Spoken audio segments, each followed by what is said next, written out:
প্রতিনিধি বানাইলাম কিভাবে। তৃণমূল নাগরিক আন্দোলনের আয়োজনে পিআর পদ্ধতি নির্বাচন নিয়ে দেশ বিদেশি ষড়যন্ত্র শীর্ষক আলোচনা সভা অনুষ্ঠিত হয়েছে।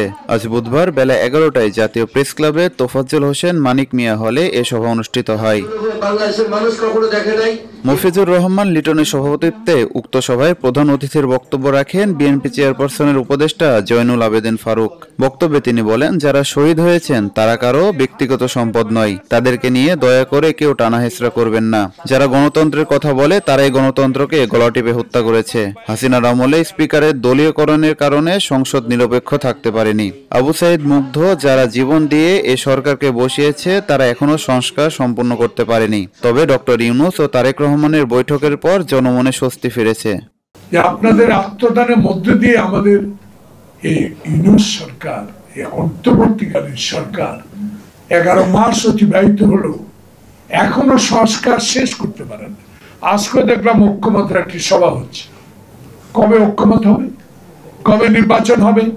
কবে সেই হাসিনা বিরোধী আন্দোলনে যারা জীবন উৎসর্গ করেছে, যে জন্য উৎসর্গ করেছে সেই গণতন্ত্র, সেই নির্বাচন আমরা কবে ফেরত পাবো?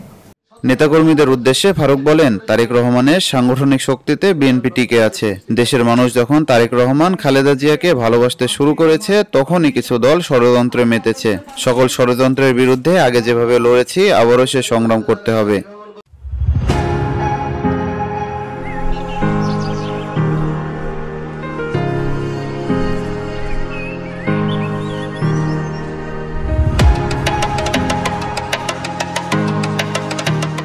অন্তর্বর্তীকালীন সরকারকে লক্ষ্য করে বলেন, দেশে নির্বাচন দেন।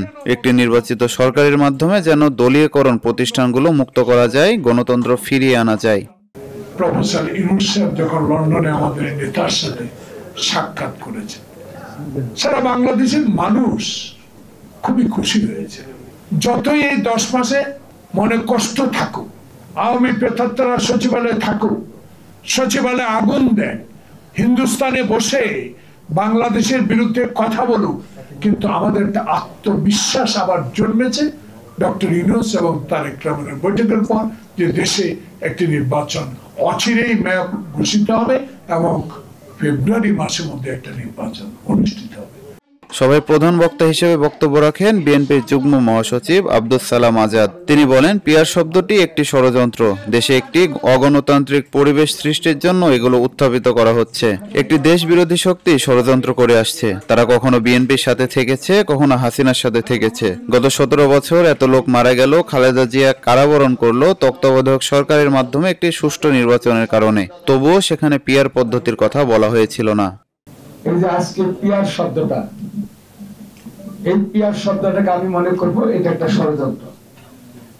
নির্বাচনটা যেন না হয়, নির্বাচনের মধ্যে দিয়ে প্রতিবন্ধকতা সৃষ্টি করা, দেশে আবার একটা অগণতান্ত্রিক পরিবেশ সৃষ্টি হোক এবং ওই দুঃশাসন, অপকর্ম, খুন গুম অথবা চাঁদাবাজি সমস্ত কিছু মিলেই যেন এই সরকারটা ব্যর্থ হয়ে যায়। দেশের ছাত্র সমাজ আন্তর্জাতিক ষড়যন্ত্রকারী দেশ হতে বাংলাদেশকে রক্ষা করেছে। পতনের আগে হাসিনা সেনাবাহিনীর কাছে 2 দিন সময় চেয়েছিল। যদি সে সময় পেত, এদেশে ভারতীয় সেনা এনে শান্তি রক্ষার নামে দেশকে ধ্বংস করত। আগামী 50 বছরে বাংলাদেশে স্বাধীনতা থাকতো না। আওয়ামী লীগ কিংবা বিএনপির জন্য বাংলাদেশ সৃষ্টি হয়নি, বাংলাদেশ সৃষ্টি হয়েছে দেশের জনগণের জন্য। আগামীতে যে নির্বাচন আসছে, সে নির্বাচনে আমরা একটি গণতান্ত্রিক রাষ্ট্র ব্যবস্থা কায়েম করব। রাতের ভোট নয়, মৃত ব্যক্তির ভোট নয়। সরফরাজ সাবুর, বিওডি বাংলা, ঢাকা। এই যে একটা সংকট।